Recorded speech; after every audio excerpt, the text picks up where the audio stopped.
We are gathered here, chief guests, to launch a report on the status of drug and substance abuse among university students. This is a milestone to enable us provide evidence to inform programming. The purpose of this congregation here today is to witness the launch of the status of drugs and substance abuse among university students, a research that is milestoned in 2024. Ladies and gentlemen, this is like fighting an invisible enemy. You don't see him coming, but when you realize he's around, it's too late. And this is specifically because of the identifiability of these synthetic drugs. Another worrying trend, and this is anecdotal evidence, is what I like to call the demo effect. Remember last year's Gen Z demonstrations? I'm sure we all do remember.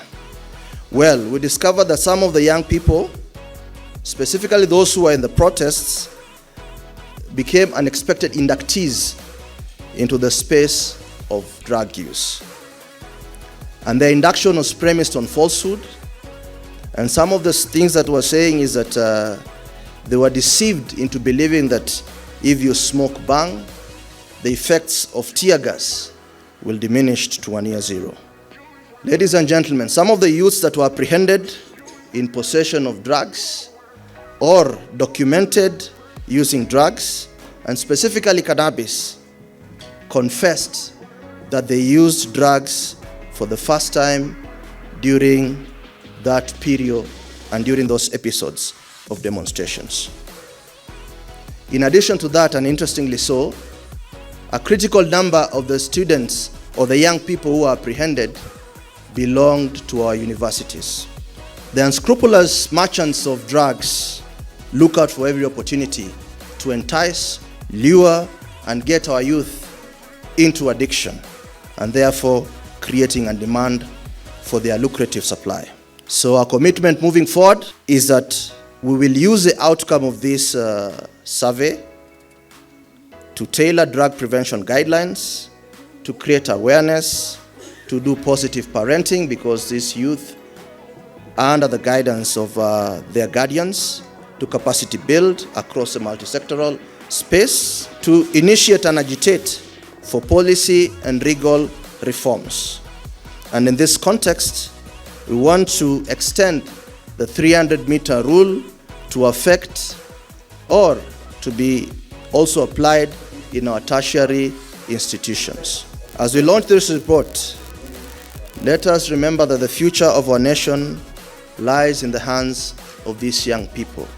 These young people are talented, they are innovative, they are full of potential.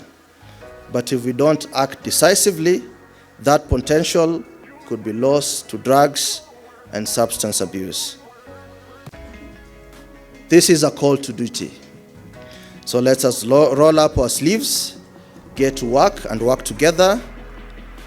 And with those many remarks, it is now my pleasure to invite you to this official launch of this study. We had a methodology which I think the CSO went through, and we are looking at both the public and the private universities. 17 of them were selected, 30% of the chartered universities. There was a sample, and the sample was 15,730. We had a very good response rate of 99.7%, excellent. And I think this is because it's the students themselves who took part in that, in the data collection and things like that. Very quick background on the characteristics. Of course, we had the private and the public. We also looked at the male and the female students because they exhibited different characteristics. We looked at the years of study and also where the students reside. We have the findings on availability and accessibility of drugs and substance of abuse. Availability and accessibility. We're asking the students, are these drugs available? How available are they? How accessible are they? How quickly can you get them if you want? Most of the students say at 7.3%, they say it's very easy to access alcohol. And the numbers are there for cigarettes, 64.4%, For shisha, 41.2%. Other substances of abuse. Miraa and mukuka were also accessible, at high numbers. Now, there is the availability of narcotic drugs, and cannabis is one of the critical narcotic drug which has been giving us a lot of problems, especially in the universities. And we found that 61.7% of the students felt that they can easily access narcotic drugs, including cannabis, and especially cannabis. We also have cannabis edibles. You can do a cake, you can do something, you can easily take it. You can even do a juice, and the numbers are shocking because nearly 50% of students felt that they can easily get them if they want to. Then, of course, we have cocaine and heroin. These are potent narcotic drugs, very, very potent.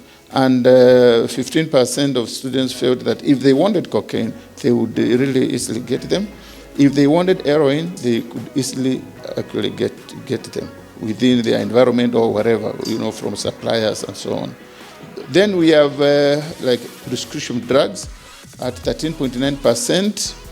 We have inhalers. We have codeine. Codeine, you can get this from the chemists very easily because it's used for mafua and things like that. We also have methamphetamine. We also have ecstasy, and we also have ketamine. Very, very dangerous. Some of these are used in the hospitals, and they said that they can access them if they wanted to. Then the sources, where are they getting them from? We were asking them, where are you getting this? Where can you access this? And we found that the teaching staff, 7% says that the teaching staff can supply them or supply them. Very, very important thing to understand. If the person who is teaching you, the lecturer, can sell that, how dangerous would that be? Then also from parents, meaning that when the parents are at home, they are smoking, they are taking alcohol, they are putting it in the fridge, the student will take it.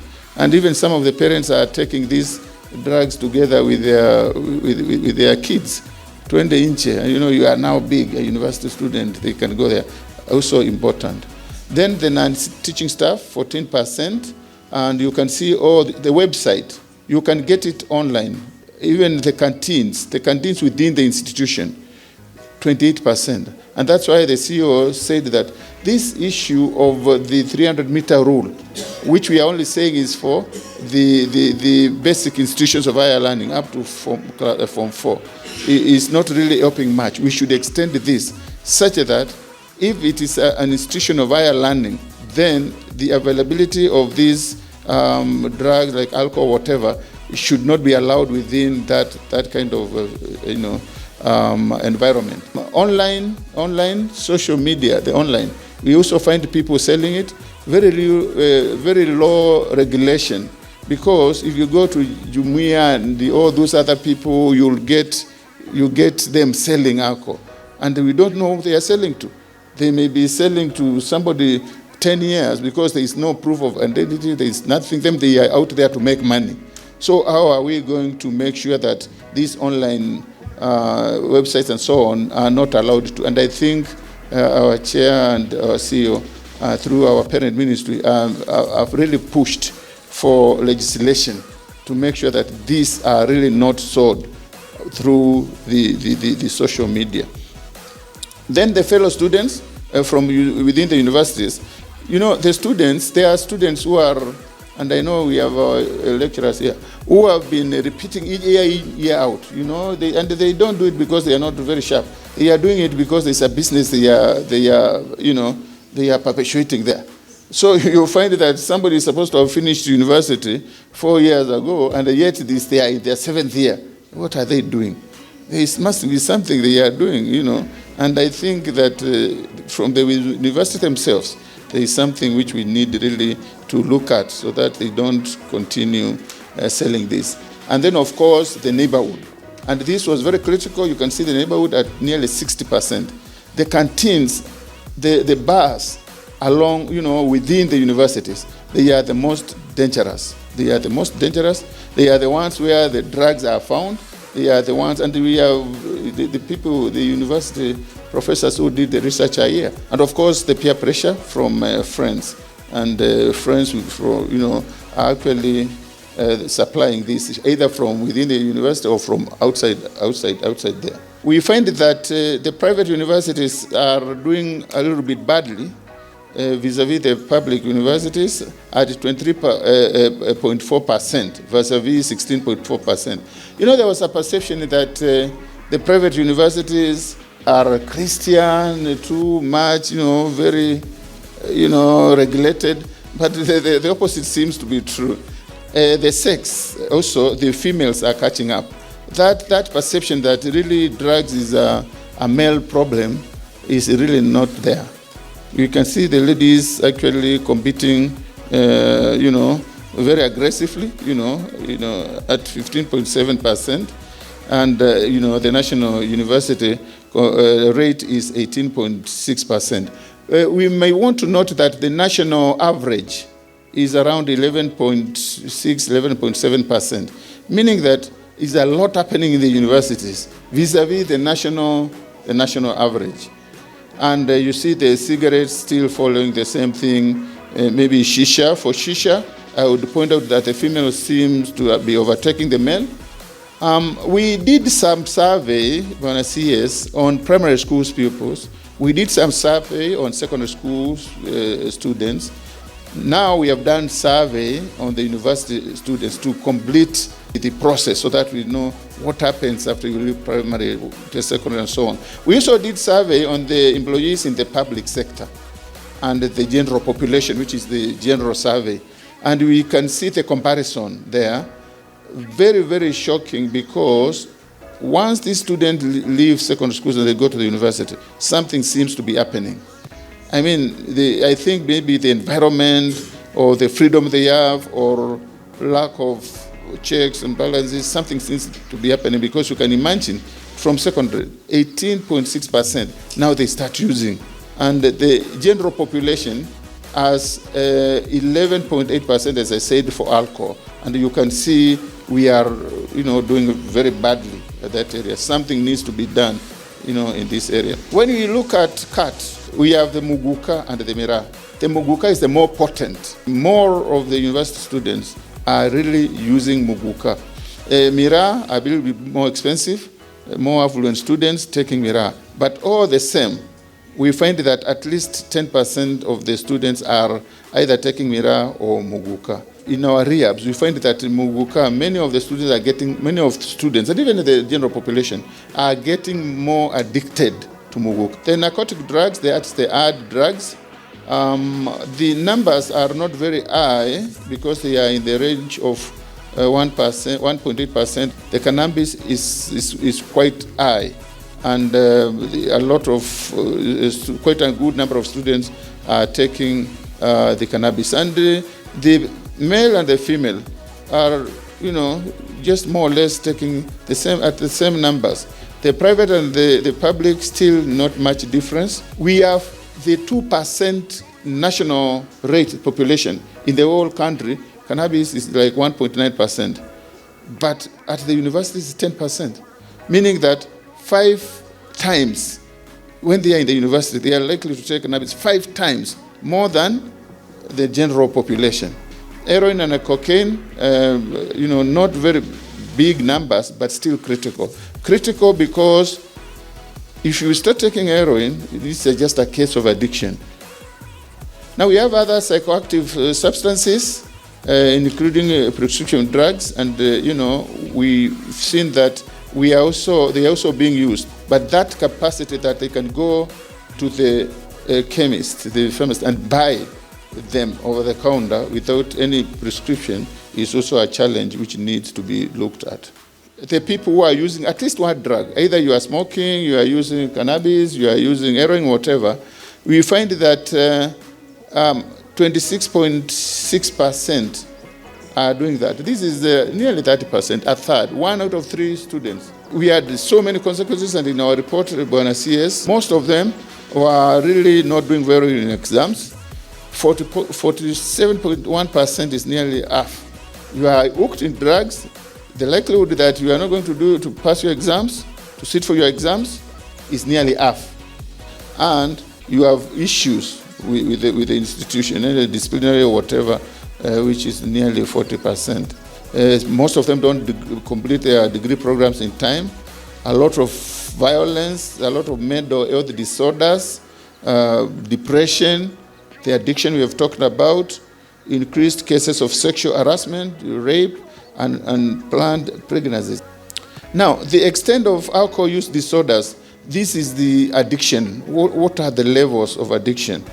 Now, we found that the severe addictions, these are people who are supposed to be in the rehabs. We have in the public universities we have 9.5 vis-a-vis the private universities 9.5, 8.3 in the public universities. For the male and female, or 10.5% and 6.5%. Of course, as the year of study progresses, because of the use, you are likely to have more of the candidates for rehabs going to the fourth year students. 8.5% of the students in the universities should actually be in the rehabs. You know, the general population in Kenya, like 1.3 million. Those are the people out there, and those are the kind of rehabs we require. 1.3 to cut off 1.3, and our rehabs are hardly 200. Even the public ones are very low, very few rather. The private ones are about 200 to 300. The employees in the public sector are not doing very well, and I think sometimes because of the disposable income, they are taking a little bit more. We found that there are high levels of availability and accessibility which must be addressed. Those students who reside at home or are accommodated outside seem to be badly hit. The university management should take strong measures so that we can now roll out prevention and intervention programs. These accommodations, private accommodations outside the university, there should be a partnership between the universities and these private accommodations, so that there's some control. We talk to the students, we counsel them, we also make sure that wherever these institutions are, they are drug-free. The guidance and counseling departments are also wanting. The chaplaincies, they play a critical role, because we found that those people who bring the religious, people to talk to the students and so on, and those even students who are either, in a religion, either Christian, Muslim, and so on, they seem to be faring well than those who are non-religious affiliated, and that's something which also came out. Media is very powerful. It's very powerful. We cannot do it without the media. Both the social media, the mainstream media, and all the kinds of media. Because when we do that, at least we will strengthen this fight against alcohol and drug abuse, and we'll be, helping this country. We'll be helping this country. I know the Kenya Teachers Guild has performed its work, media performs its work, and as NACADA leadership rightly puts it, and even researchers, you can't do without the media. Can you do without the media? No, you can't do without. I know. But despite even the passing of the Kenya Access Information Act, the media faces very many challenges. Getting information, especially from government agencies, is a big dilemma for the media. Please, can that improve? 2, we have delayed responses from the media. A journalist calls and anaambiwa hapana, I'm not allowed to talk. And you know what? News is perishable. We need that information. And when you're not providing information, then I will say what I'll say, and then I say, when asked for comment, they said they are not allowed to talk. So usilaumu media. Sawa. Then there is one aspect. There is a lot of hostility against the media in the recent months. Situations where the media, journalists are beaten up, please let it be the thing of the past. I want to appreciate the role that NACADA is doing, especially in the fight against drug abuse. It's really doing a lot. When I go to my village in Western, we call it Msala. Who knows what Msala is? Msala ni ile bangi. And you know what? Villages in Western, they are rotting. People are not there. We are creating zombies. That as much as you are carrying out research in universities, please extend the same knowledge in those villages. What was my concern about the research that has just been mentioned, especially the lead researcher? He says that among the people who supply are university lecturers. In my other life, after leaving the BBC, I share knowledge somewhere as an adjunct lecturer. Please, I can assure you, I'm not one of them. Thank you. And I also believe that research is very, very important in informing decisions. And I was reminded this morning that actually the request to conduct this research came somewhere in August. And when I received that request, I did not have to consult anyone. I actioned the right person to actually support the team as they conducted their research. And so I'm very, very happy, and congratulations to the NACADA team to actually get into the space of our universities and identify the prevalence, the sources, and everything that goes around drug use and abuse. And one of the things that have quickly stood out for me, and I think the previous speaker has spoken to it, was the source of drugs. And because I was looking at the numbers, I combined, because you had disaggregated to non-teaching support staff. I combined them because they are all staff. And that comprised of 21%. I think I was a little surprised, because these are the people that we as managers of the university are entrusting to our students. And so I already wrote a few interventions that we are going to initiate already, in addition to the interventions that have been recommended. But I'm surprised that now, because data does not lie, that the male and the female are actually at par. Again, another thing that we thought was, and we have been using that as a premise to make interventions, was that it is more of a problem with the public as opposed to the private. Again, results have shown something very, very different. And in our university, we had already started various interventions, and we have established a wellness center. We have regulations, and before a student is sent away because of abusing drugs, we actually get in touch with the guardian or the parent. And we allow them 1 week to go through counseling support, and they know that we are also available to support them. And there are many other interventions that we have put in place, including a mental wellness month. So the whole of May, we actually do that. Several seminars with experts from the US and our collaborators. But what this research has done, it has given us impetus, it has given us data, and it has also told us now that NACADA has entered into our space, we are very, very confident that with your support and with your experience, we'll be able to safeguard and salvage our young people and our potential employers and our potential people that will actually get into the labor market. Data speaks, and when data speaks, we have to listen. I wish to take this moment to commend NACADA for this critical research. Indeed, this study is going to inform future studies, policies. I believe this is quite an opportunity. I'm thinking about the methodology that has been used, and as a researcher myself, I am impressed, and on behalf of African Nazarene University, I'm speaking in low tone that I'm giving NACADA an A+ for that study. The 300-meter, outside of these universities, it's important that we think about how we are going to take care of this situation so that the housing, the private housings around the universities are taken care of. When we talk about drugs, we are not simply talking about addiction and all these things. we are also talking about the well-being of the students. So remember, it is your responsibility. You don't vilify the student.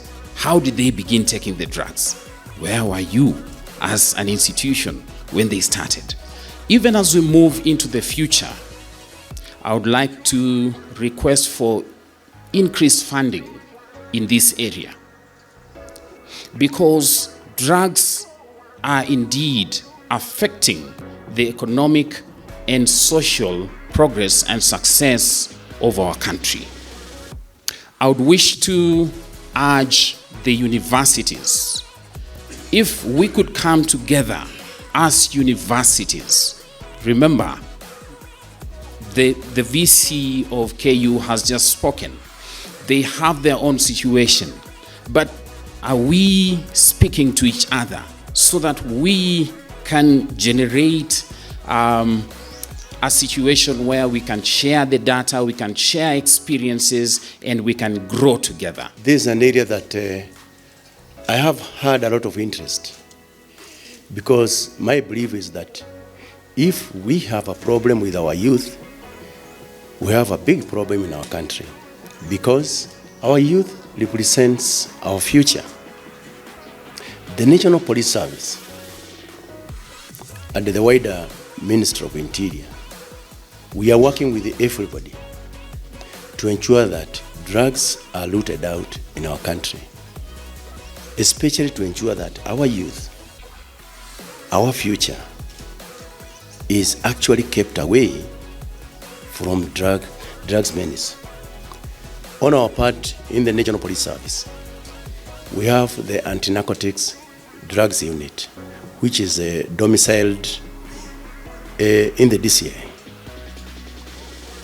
When I took over as the Inspector General, I had the realization that drugs was a major issue. We decided that we need to enhance the capability of the Anti-Narcotic Drugs Unit so that it can actually be able to assist and work closely with others, including Nakanda and others, to ensure that we root out this issue. We want to enhance the capability of the Anti-Narcotics Drugs Unit to the levels of the Anti-Terror Police Unit.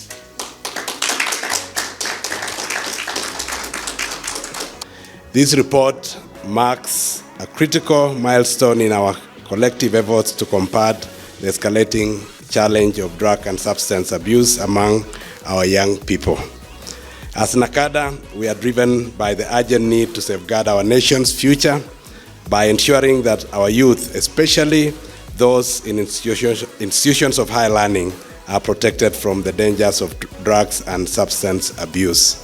One of our core responsibilities is to conduct and disseminate research that provides critical insights into the patterns, drivers, and the impact of drug use. Through this national study, NACADA collaborated with 17 leading public and private universities.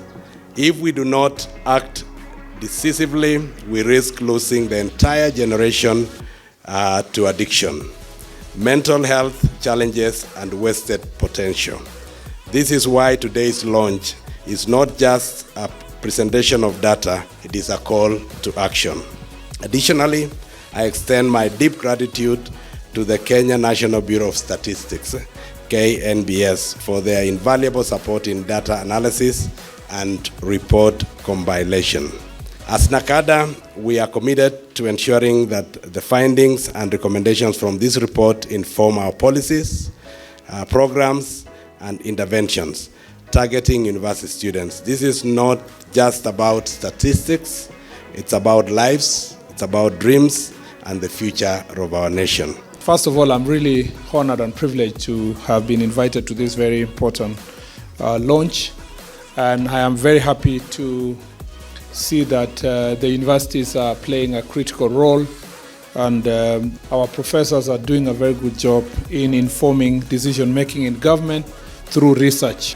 So we all have close family members, who are addicted. Okay, so it's a national problem.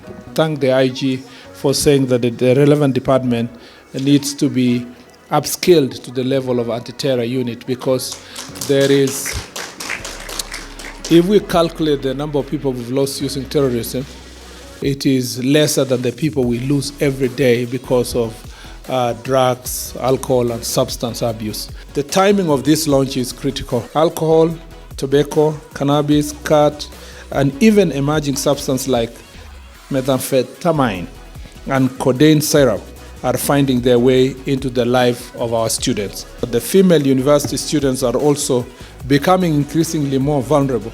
A reminder to us that addiction knows no gender.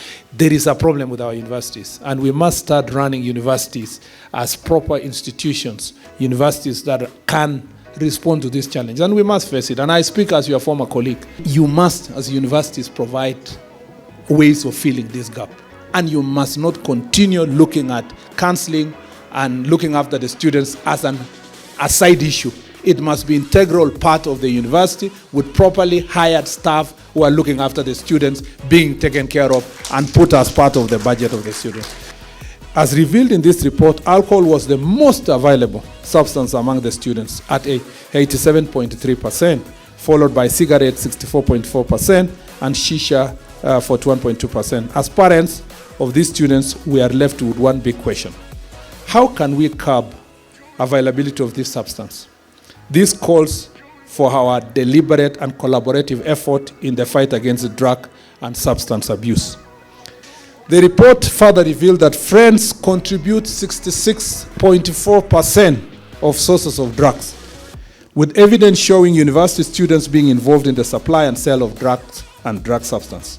This is a wake-up call to our children to be careful with friends.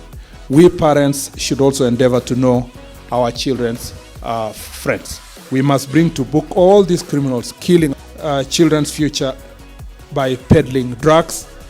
Anti-narcotics unit within the Directorate of Criminal Investigations must therefore up their game in their enforcement of narcotic drugs and psychotropic substance abuse. For the National Authority for the Campaign Against the Alcohol and Drug Abuse under my ministry, which has been at the forefront of coordinating the multi-sectoral fight against this menace, must also step up their efforts.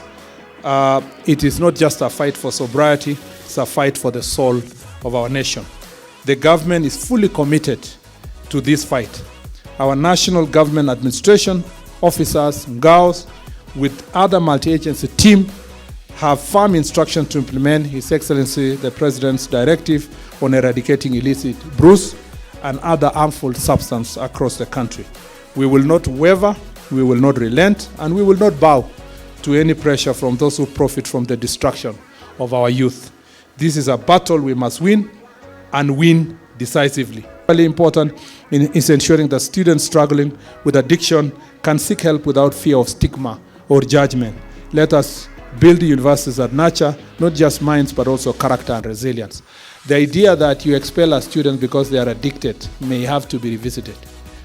Because I have now grown up and I've been told that addiction is a disease like any other disease.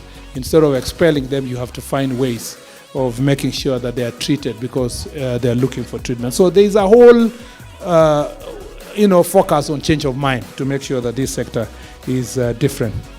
Further, I direct NACADA in collaboration with the university leadership to explore strategies of implementing a raft of recommendations that have come from this report to address this menace. You have our full support to this end. To our youth, I say this: your future is in your hands. Choose your friends wisely, stay focused, and prioritize your well-being. By doing so, you are not just investing in your success, but also in the future of Kenya. I hereby declare the report of the status of drugs and substance use among university students in Kenya 2024 officially launched. Thank you very much, and God bless. Okay, 1, 2, 5, 4, 3, 2, 1. A round of applause. Round of applause, ladies and gentlemen. Asante sana, Bwana Waziri. Asante sana. We can now step back a bit so that we can be handed the booklets.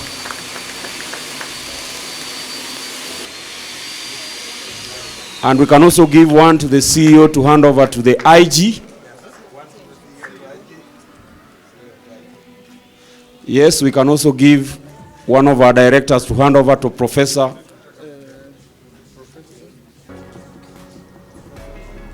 Sorry. Let's get one. Let's get another one for the CEO. We can give other directors the copies.